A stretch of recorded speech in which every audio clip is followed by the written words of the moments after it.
It's all about improvement. You have to focus everything down to winning games of cricket.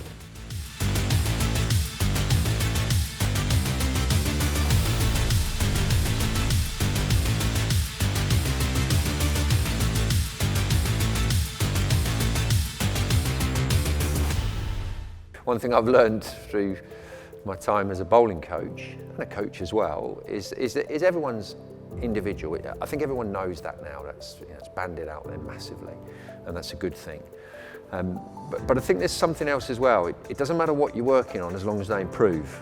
And my sort of mantra with all of the guys, whether it's a session, whether it's a training block, or whether it's a whole season, you need to see improvements. That motivates you to come in and have your next session.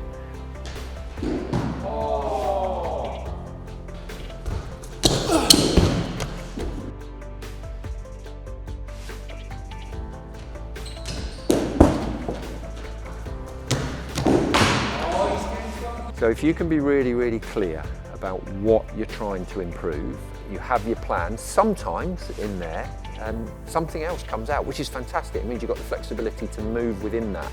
And it also means that players are actually starting to explore freely what they do. You don't want them to come in and just be tight and, oh, I've got to work on that particular bit. You want them to come in and say, do you know what, I'm going to explore my whole game.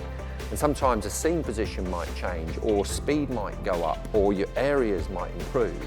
And remember, this is a performance game. You can make it look nice, but if it's not doing what you need it to do down the other end, that's of no use. I'm very lucky here. The bowlers are incredibly open to improving. I think improvement is a mindset, and if you've got a mindset where you feel you can improve bowling one ball, or bowling an over, or bowling through a winter, I think you're going to go a long, long way. Professional sportsmen, all sports people should be looking to improve with every session that they do. That means the next one's going to be even better. But I think the most important thing is you listen to what your players say. And generally if they say, oh, that feels different, that's worth exploring. That feels better, is definitely worth exploring. And you're just looking for little body language things as well as you go on. But you're also trying to make the sessions challenging.